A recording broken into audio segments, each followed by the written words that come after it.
Hello and welcome to the Powerhouse, a brand new series. I'm Dave Greenwood. And I'm Dave Jarvis, and over the next 13 weeks we're going to be taking you through the minefield of modifying. Each week we're going to have at least 2 cars and 2 crazy owners who spend hundreds of pounds and even more hours on the cars. This is our Powerhouse, and we're going to be showing you some of the finest examples from around the country. Let me just take this opportunity to show you around. Over here in the lounge, we're going to sit down with the owners and builders. We're going to get some gossip, and we're also going to show you the cars in action. You'll also need one of these, because at the end of the show, we're going to have a data blast giving you all the information you need to modify your motor. And if that's not enough for you, we're going to be meeting a few friends of ours. We've got Lobo Castro, who shows us a different angle on modifying, and a crazy professor from somewhere. But first up, let's kick off the show with this. Have you ever seen a modified Astra before, in concours condition? Not like this you haven't, because this is a saloon, and it's owned by this gentleman here, Mr. Peter Bowman. Peter, how are you? Welcome to the show. Yeah, pleased to meet you. Pleased to meet you too. Take it easy. Right, Pete, this is an awesome machine, absolutely beautiful. First of all, what inspired you to create this monster? I think it was just that I wanted a car which was different, but it wanted to be a practical car for everyday use, and we've achieved that, and very proud of it, and it's been a big sort of showstopper in the UK. Yeah, I believe so, but I mean, what was it originally? It's really unique. It's a standard Astra Saloon. It was a 2-litre 8-valve CD, so it's a high-spec car, but it's been seriously modified. Well, I think the first place I would start with this is the wheels. I mean, they're definitely they not were the standard. The first Astra in the UK to have a 17-inch 5-stud wheel setup from V6, and wanted better brakes because of the power, so we went on to 17-inch with a 5-stud setup. Right, and it is a front-wheel drive car. It's a front-wheel drive, 250 brake horsepower turbo. Unbelievable. And it's got how many gears? 6-speed. 6-speed. Well, let's move just along the car. We see these beautiful mirrors, which are pretty much like the M3 mirrors. Yeah, they're Steinmetz heated remote control. We've got the mirrors. The etched rear windows here. That's right. That's a lovely touch in my That's opinion. right. And then we come to the back here. Lovely spoiler. Where's that from? That's a German spoiler. Again, it was a one-off I got from an importer. All original paintwork, lagoon blue. Yeah, it is, yeah. It's not been resprayed. Looks fantastic. Now, the badges you've got on the back sort of point out everything that's on the car, but they're a bit out of touch now. People tend to go for the D-badge look, from what I've noticed. Yeah, I mean, we're always reviewing what the styling should be, but at the present time, I'm sticking with what I've got. I'm quite happy with the results we've achieved. Yeah, I mean, is it a show car? I mean, it looks... I do use it at weekends. It's a car to be driven. It's not transported. It's driven everywhere. And I take it to an awful lot of shows, and it causes major interest. It's been a real top car with a lot of top awards. In fact, it won a show at Manchester against every car in the UK. Really? Yeah, including GT40s. It won the top car outright. What, do you actually drive it around at the show as well? Yeah, yeah. But you don't drive it too much, do you, really? It doesn't seem we take it off the road in the winter because obviously I want to keep this car. It's unique. Of course, yeah. And, well, I mean, just to interrupt you there, I'm glad to say that you did come down for us. Pete brought it down to Longmarston Airstrip in Stratford for us, and we've got it on tape here to prove it. What an awesome machine. Just slide it in, Dave. Pleased to meet you. Okay, got the tape here. Let's have a look. Right.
Let me tell you something. Peter is fanatical about his car. He was the only man to turn up to the track that day with a bucket, a sponge and a chamois. Peter, tell me I'm wrong. No, you're correct. You're absolutely right, Dave. But if you have a look in the engine here, you'll see exactly what Peter's point is. I mean, it is absolutely immaculate, Peter. Let me ask you, do you use your own toothbrush on this or someone else's? No, I actually use some cleaning cloths and polish, and basically because it's done to quite a high standard, it's reasonably easy to keep clean. Right. The only thing I do, obviously, I don't take it out in the middle of the winter. It's generally locked away over the winter period, but it's driven to all the shows. That's the whole point of owning the car, is to get the pleasure from it. It's not just purely an exhibit. Absolutely, but with the cleaning of the engine, I mean, it's so immaculate. Do they deduct points from you if it's not up to scratch? It's never had... Basically, it's always done well. It's always won first prize whatever shows I put it in. So really, you know, I've not come across that problem, to be honest. Well, I mean, what engine did the car have in it originally? Originally, it had a 2-litre 8-valve Vauxhall engine, and it's now got a turbocharged 250 brake horsepower power plant with a charge cooler and lots of other extras on it to balance the whole car. Can you just run that horsepower by me again? How much was that? It's 250 brake horsepower, 0 to 60 in 6 seconds. 6 seconds. What about the torque steer on the... You have to respect the power, and basically it's not a problem. It's not a problem at all? No, not at all. You just have to respect it and drive it to the conditions of the road. How often do you actually get out to give it a good thraping? I mean, you gave it a good scene to at the track there, but... I've had it around Silverstone against Porsche guys, and they've had some kind of respect from it.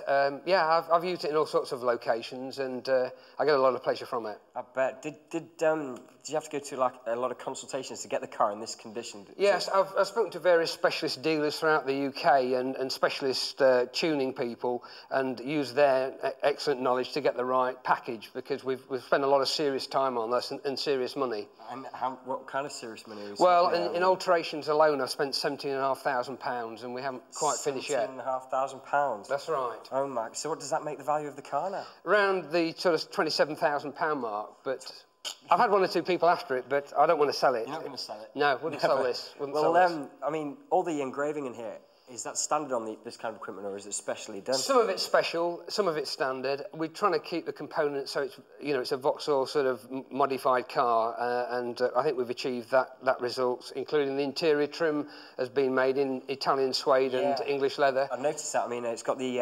Alcantara. Yeah, that's right. That's that sort of special stuff that you can't stain or something. That's right.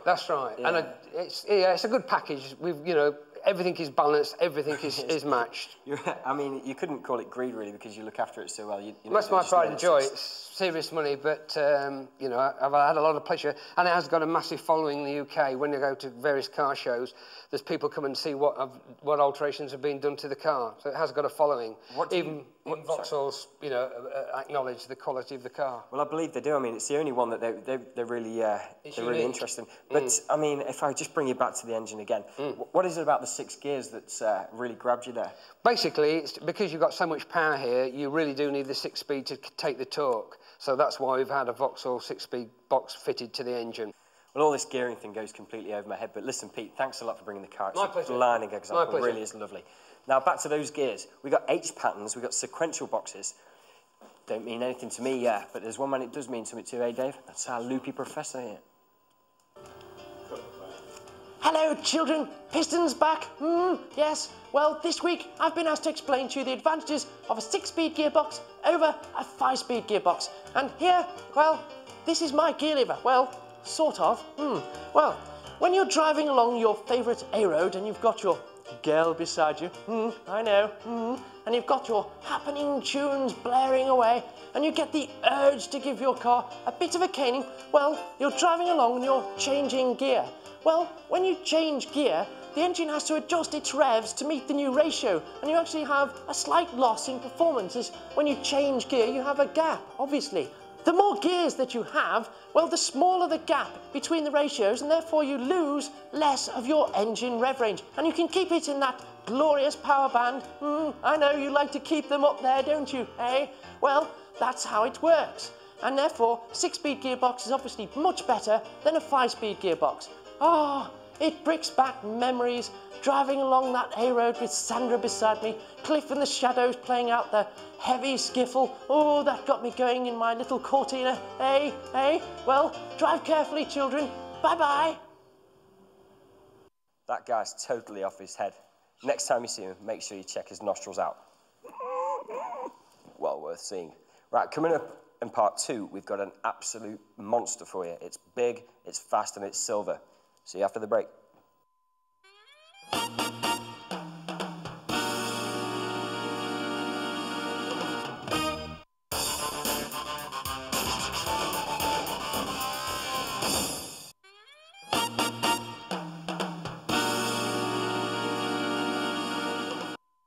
Welcome back to part 2 of the Powerhouse. F1 cars, they have 600 brake horsepower, they have sequential gearboxes, and they have bodywork that enhance their downforce. What's all that got to do with this, I hear you ask? Everything except the 600 brake horsepower, because this Nissan Skyline GTR has 700. With that sort of power, you don't so much drive this car as pilot it. And that pleasure is left to this man, Andy Middlehurst. Andy, nice to see you. Oh, Thanks Dave. for coming along today. Okay, thank you. Now, I know from the standard car that this front splitter isn't actually standard, is it? No, the standard one is quite a lot smaller and only just goes about a few inches under the car. This one protrudes from the front of the car, and the other tray goes about a third of the way down the car. So that's to create downforce and to give the car better stability at speed. Right, so it's all to do with the handling and the downforce more than anything. That's right. It's downforce, sort of balancing off the grip with the top speed. So it's performance rather than styling. That's right. Now, I do know that the actual standard car does have a rear spoiler like this, but not exactly. Can you talk me through it, please? Yeah, the standard spoiler is one flat plane. This one is a dual plane rear spoiler with a gurney flap at the back. Again, it's to balance the top speed off with the grip. The more wing you put on, the more downforce you gain. So it's balanced on the grip of the vehicle at high speed with the top speed of it. Right, so everything really to do with the body is to enhance your downforce and keep it on the ground, really. That's right. So the height of the vehicle and the spoilers all enhance the top speed and the stability. Right. And if we can just move down to the back, Andy. Now, I noticed your number plate as soon as you arrived, and there's a little story behind it, isn't there? Yeah, it's a straightforward number plate, N1 SMO, reads Nismo, and Nismo is the performance side to Nissan Motorsport. So it's sort of a good performance plate for the vehicle. Keep the feel of the car going. Now, nobody's going to miss the size of that exhaust just there, Andy. What sort of size are we talking? Yeah, the rear tailpipe is 5.5 inches. It goes down to 3.5 inches up to the front of the car. Again, the size of the bore is important to the vehicle, so it gets the exhaust gases out quickly and very cleanly. Right, and I take it it's much better than over the standard car itself? Yeah, the standard vehicle has got a smaller bore and doesn't get the gases away quick enough. Right, now I've noticed the size of your wheels. What sort of size are you working? They're 18 by 10 inches wide. Again, it increases the stability of the car and lowers the side wall of the tyre to increase the grip level. Right. Now, you're going to have to have uprated your brakes here, haven't you? Yeah, obviously any car that made to go quicker has got to stop quicker. The car's fitted with AP 6-pot calipers with 355mm discs. They're huge. Yeah, they're pretty big size. We probably get bigger in, but they're going to be adequate for the job. Right. Now, notice this. This is obviously going to cool your brakes down? No, you're wrong there. That is actually an oil cooler outlet. The car obviously will increase the oil temperatures. The car goes quickly, so we need an inlet and an outlet, so the oil cooler sleeps behind that vent. Right. Now, Andy, unfortunately, this car's been in development while we were doing all our films of people, but we do actually have a Skyline in full flight. We've got the tape over there.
That is fantastic, but of course that's in standard trim, Andy. Do you mind showing me the mechanicals of the car, then we can get a better idea of what we're talking about? Now, I know that this isn't an actual standard engine. Can you talk me through it? Yeah, the basic engine of the Skyline is a straight 6-cylinder twin-turbo engine. The car's been modified on the bottom end for strength, so it's had a steel crank, steel rods, billeted pistons. It's been bored out to a larger CC. It's fitted with a twin-plate steel head gasket with large camshafts in the head. Head's been gas flowed to get the air in and out pretty quickly. The turbos are larger HKS turbos. They're roller bearing, so they spin up quickly. So there's very little lag involved with it. All the pipework's been altered. The induction system's been altered to get the air in quick, and the exhaust manifold's altered to get the air out. Excellent, and I believe the gearbox is extra special as well. Yeah, the gearbox is a Hollinger 6-speed gearbox from Australia. It's just an up-down gearbox, pretty road-friendly, and you don't have to use the clutch when you start going, so it's obviously quicker on acceleration. Excellent. Andy, would you mind turning it over for us so we can all have a listen? No problem. Now, of course, I heard Andy turn up in this, and I thought there was an earthquake outside, but it was actually Andy turning up in this Skyline.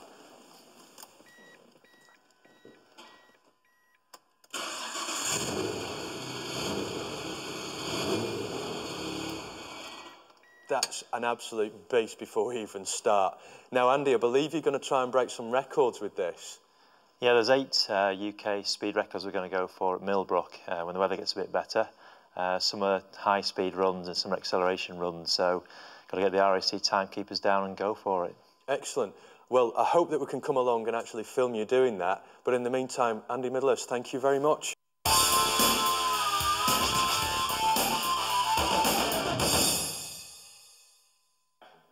Over the next 3 weeks on the Powerhouse, we're going to be showing you what happened when Dave and one of our fearless researchers, Sue, went for the full day's racing experience at the Three Sisters in Wigan.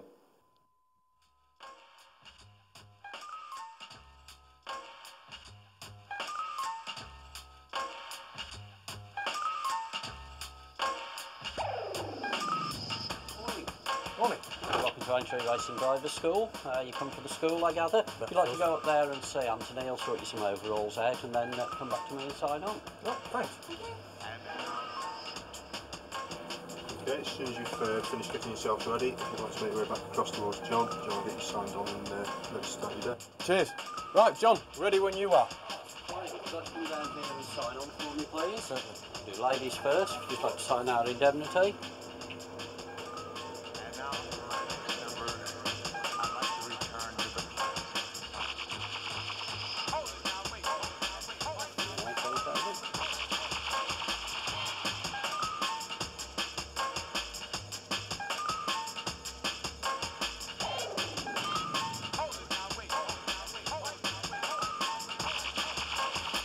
You've both seen our hints and tip sheets, haven't you? Read through those. Yeah. So what we're going to do now is get you out in one of the Subarus out onto the circuit for familiarisation with the circuit.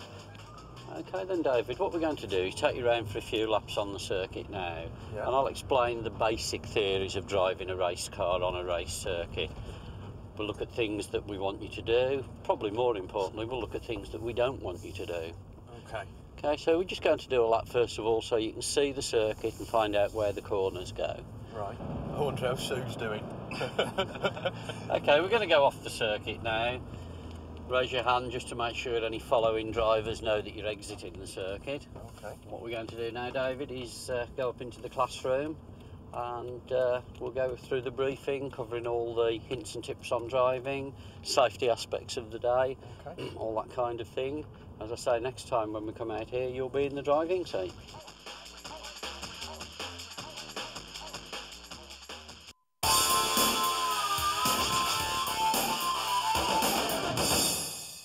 Love it.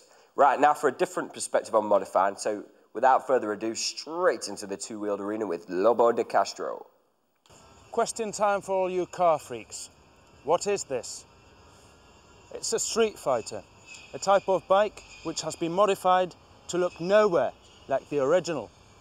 So let's start at the front. At the front, we've got a modified steering head to fit the big X-Up 1000 forks wheels and powerful brakes. But an original touch to this is the twin headlights, which are actually spotlights. He has obviously had to change the bulbs for high and low beam just for MOT. So that's the front end done. Let's go to the big bulky piece in the middle. The big bulky piece is an engine from a GSX 750 ES. The carbs have been rejetted with the Dynajet kit. The frame is from a Z750, which has been modified at the back to put a 916 tail. You can see here that you can take a pillion. Now you can't. It actually looks better like this. This stringing arm is from a ZX10. And onto the other side, we have a homemade exhaust and end can, or silencer. Well, not so much a silencer, but just call it an end can. And running along here, to end the part, we have a GP-Z 1100 tank. What a mix. I mean, it's all full of bits and pieces. But this is what a Streetfighter is. Bits and pieces from everywhere. And look at the handlebars. They're all straight, just to give you a nice riding position for all those wheelies and stoppies, which we won't show in this programme, unfortunately. But would you believe that this is a stolen recovered wreck? Put by a guy called Carl from Y Paints and Engineering. The owner's called Graham, and Graham, I must say that he doesn't look after it very well. I'm not too sure. Anyway, what the hell, it's a Streetfighter, and that is what it's all about. And I'm going to have a little go. I don't think so, Don. I've seen your riding. You see my riding? Yes. What do you mean? Do you think I'm a bad rider? Yes. So I'm not capable of riding one of these? Bye-bye. Careful with the dog. Thanks a lot, Lobo. I hope you understood what he said, because I haven't got a clue. Unfortunately, that is it for this week. We hope we've given you a taste for modifying and that you'll join us next week on the Powerhouse. Before we go, though, it is time to get ready for the data blast. So get the tape in, press record, and use your pause button to get the information back. And please don't forget that we'll be back next week with the Professor, Lobo Castro, but more importantly, we're going to have a few more amazing cars for you. That's right. We've got 2 of the best small hatches in the country. We'll also take you to the Autosport show at the NEC. Until then, bye-bye.